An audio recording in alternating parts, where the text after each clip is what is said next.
Hi, I'm Shashank Bhargava, and you're listening to Three Things, the Indian Express news show. In this episode, we talk about the climate action plan that was discussed at the G20 summit and why it isn't that impressive. We also talk about cases of the Nipah virus being detected in Kerala. But first, we talk about retail inflation. That is the rise in the price of goods and services. On Tuesday, the National Statistical Office released the retail inflation data for the month of August. This data revealed that compared to July, retail inflation has reduced a little, from 7.4% to 6.8%. Now, for a growing economy like India, only about 4% inflation is considered ideal, which is why 6.8% is still a big problem for a country like ours, where millions struggle to sustain themselves on a daily basis. And what is also concerning is the data about consumer sentiment, which essentially represents what people feel or anticipate about the economy. In this segment, we speak to Indian Express's Udit Misra about it. Udit, retail inflation has been high for some time, and at 6.8% it remains so. Can you tell us when people go out to buy things, what will pinch them the most?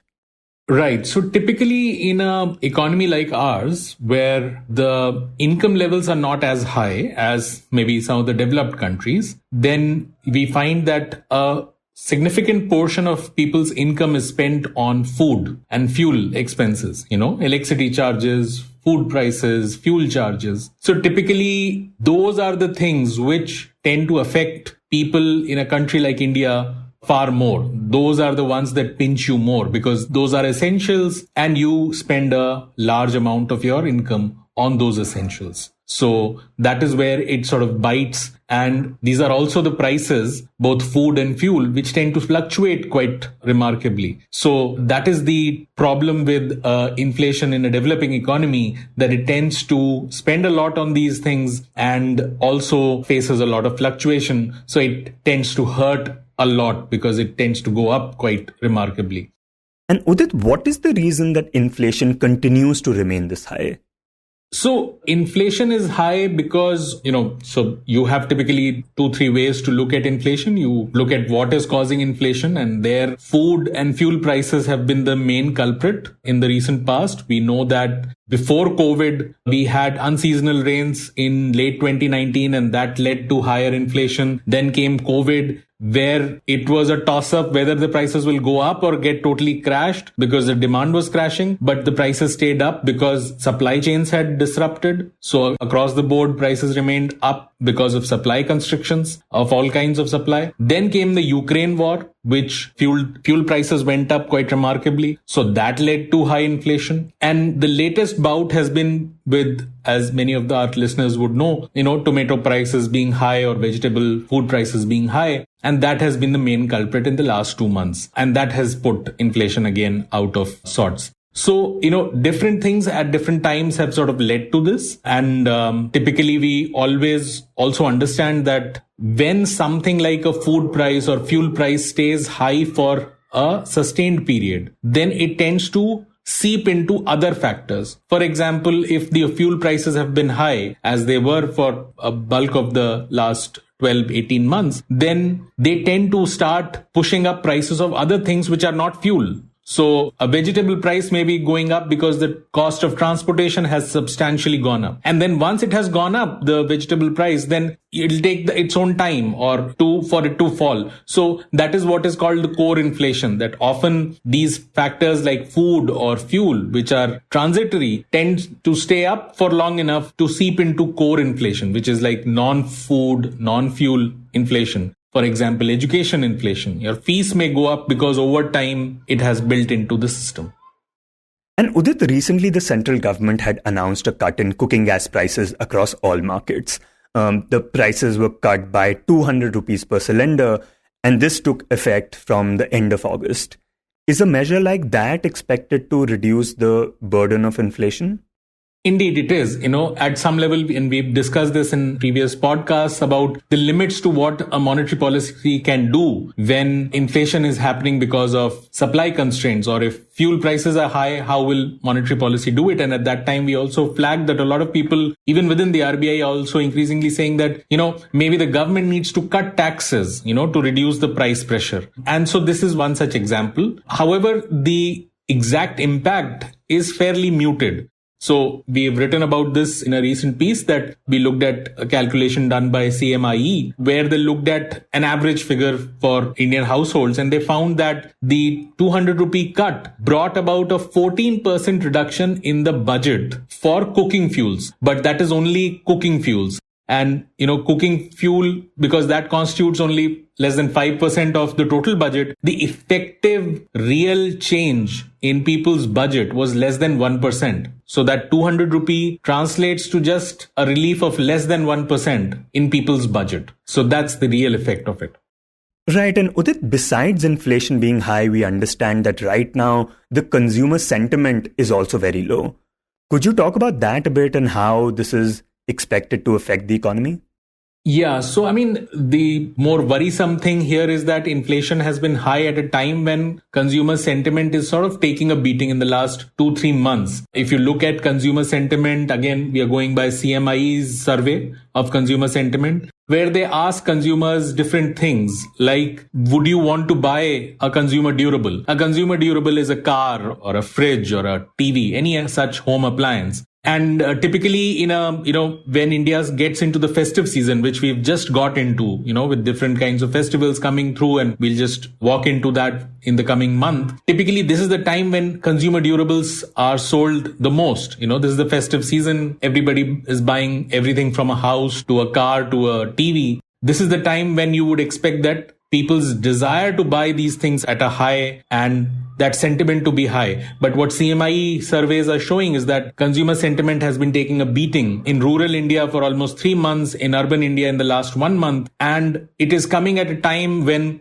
inflation is also high. So it sort of is a knock-on effect, perhaps. When I checked up on this, what is exactly the reason why consumer sentiment is taking a beating is because of perceived incomes being low. So people are not feeling as if they're earning enough, or that they'll earn enough in the coming 3 months or 1 year. And that's why they are sort of holding back their buying decisions. So it's a double whammy in that sense, that your consumer sentiment is down and it is coming at around the time when your inflation is also high. So it's going to further dampen the desire to buy or make it more difficult to buy. Okay, so Udit, at this time, what are the measures experts say the government can take to improve the situation? Because as far as inflation is concerned, the RBI's hands are pretty much tied. There is only so much the central bank can do. Yeah, so I think, RBI has in the last 2 years actually gone through a remarkable process where first there was a COVID and they had to cut down interest rates to, save the economy. Then came the Ukraine war and a surge of inflation, and they had to do the exact opposite and raise interest rates quite sharply. So in many ways, RBI's hands are largely tied. Nobody really expects RBI to do anything further on its policy. The solutions now lie, at least in the short term, in the fiscal policy, which is what the government can do. Either government can spend money by giving people targeted, relief to people, or it can cut taxes, which is saying certain taxes. So it could be indirect taxes or whatever, or taxes like one we've seen where it cuts prices by taking a hit. Those are perhaps right now the easiest ways to and the best things to do in a short term to provide relief. Because again, the other stream is income. Now, incomes cannot go up quite sharply in a very short term. Like government cannot just have a magic wand and increase incomes across the board. But they can reduce the price burden by taking a hit on their revenues, by reducing taxes wherever they can. And in some cases, give direct money in the hands of people. But again, that is not something that can be done at a countrywide level because that would involve a lot of money. And considering what we spoke about inflation, I'm guessing they'll have to reduce indirect taxes, right? Yes, indirect taxes and cuts on indirect taxes will help more than cuts on direct taxes because very few people pay direct taxes, whereas everybody pays indirect tax. The moment you purchase something, you are indirectly paying certain amount of tax. So if you were to reduce indirect taxes, which is basically GST, on certain products at least, then you can actually provide some relief, make it more affordable for people to purchase things. Yeah, that's the easiest short-term solution that the government can have, but it will have to take a hit on its revenues.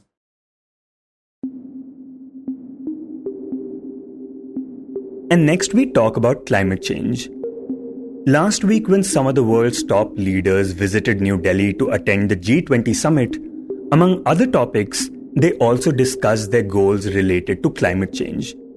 And in the end, the only new and clear deliverable action on climate change that they came up with was a commitment to work towards tripling the global renewable energy capacity by 2030. Now, while this is a big deal, and achieving it would prevent 7 billion tons of carbon dioxide emissions by 2030, it is also relatively a very low-hanging fruit when it comes to climate change goals. We now speak to Indian Express's Amitabh Sinha, who reports on climate change for the paper, about why that is the case. So it's a low-hanging fruit in the context of G20, mainly because it is a non-contentious issue. Nobody has real objections to increasing renewables, unlike several other things in the climate discussion, where there is a deep divide between what the developing countries want and what the developed countries want. And that makes a consensus very, very difficult. But on this particular issue, there is no inherent contradiction between the stands of the developed and developing countries. So that's one. The other thing, of course, is that what the G20 document talks about is the global goal of tripling. So it's not as if specific countries are mandated to do certain things, right? So it doesn't come down to anyone. The world itself is aspiring to triple. And when it's everybody's responsibility, it actually becomes no one's responsibility, right? So there is no problem in agreeing to that kind of thing. Unlike, as I said, there are lots of other issues on which there are inherent objections. Could you give some examples of that? Like, what is something that is hard to get a consensus on?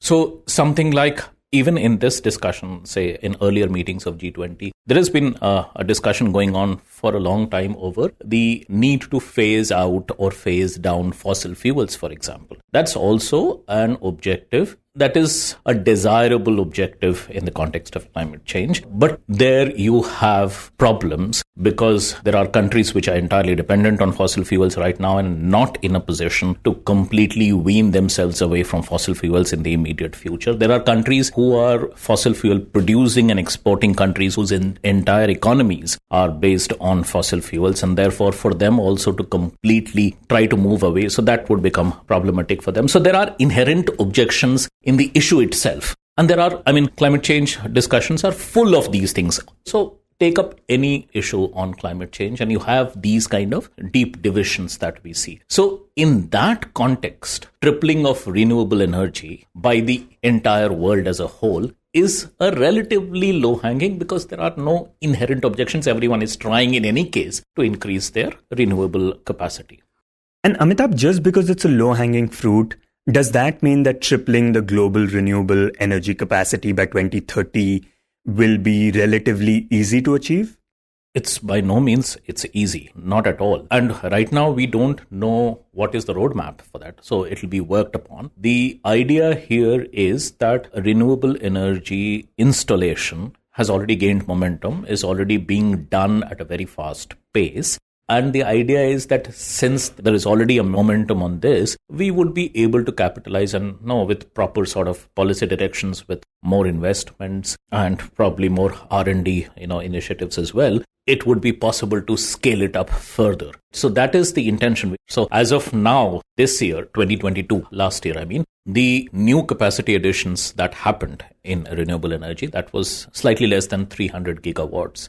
What the G20 promises to do, or what is required to be done henceforth to triple it by 2030, is start doing 1,000 gigawatts every year. So that the total installed capacity as of now, the total installed capacity is less than 3,500 gigawatts. It reaches whatever, 11,000 gigawatts or whatever by 2030. So it's by no means an easy task, but this is something that everyone could easily agree on. And one imagines that financial hurdles will come in the way of achieving this target. But what are some of the other major challenges that we foresee? So, of course, as you pointed out, is a financial hurdle. Huge amount of investments required. The estimates are that you would be needing about $6 trillion between now and 2030, I think, to be able to do this clean energy transition. So that's a huge sum of money that will enable this kind of transition. The other thing, of course, so because there is no mandate who's going to do what, so it's based on growth projections, of course. So this tripling is not coming out of thin air. It's not that somebody just sat down and said, okay, let's triple this. Of course, there are growth projections behind, and, people have sat down and seen how the installation is going up in different countries, what are the growth projections in different places, and then tried to see whether it's feasible to do tripling or not. Okay, so people looked at what's going on and said, okay, this is something that we can achieve.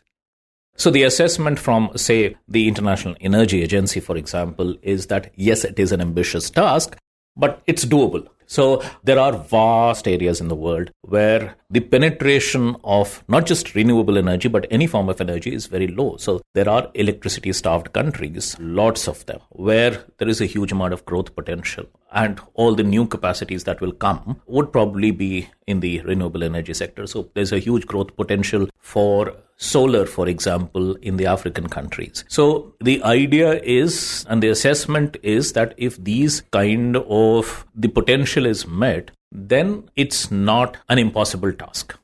Okay, but talking about challenges, we have finances and individual commitments. What else? Technology and also the access to finance to be able to do it. So whoever is doing it, whatever country is, say, getting projects installed, electricity, they need easy access to loans or soft loans. They need to access that money to be able to do that. So one is the supply side finance, one is the demand side finance, and there is challenge on both these sides. And in the end, we talk about the Nipah virus. Kerala has once again witnessed cases of the Nipah virus, which has resulted in the deaths of at least 2 people in the state so far, a 9-year-old boy and a 25-year-old man. Additionally, at least 2 others have been infected and are currently undergoing treatment. On Tuesday, Kerala Health Minister Veena George held a high-level meeting to assess the situation in Kozhikode, and Union Health Minister Mansukh Mandavia stated that a central team of experts has been dispatched to the state. We now speak to Indian Express's Anonna Dutt about the Nipah virus and the way it affects the body. Anonna, begin by telling us how exactly does one get infected by the Nipah virus? So, Nipah virus is mostly a zoonotic disease, which means it infects animals. The Nipah cases that we see in Kerala, which has been reported this year and previously, is from fruit bats. So, these fruit bats that are infected, they can leave secretions like saliva or excrement on the fruits, on the tree barks. And when people come in contact with these secretions, they can get the infection from there. Human-to-human transmission happens among close contacts like family members who are taking care of the sick, or, there's also a possibility of infection through droplets in a closed environment. It's not, say, as infectious as influenza or COVID-19, which can very quickly spread through aerosolized droplets, but it still can happen. And what are its main symptoms? How do we see it affecting the body?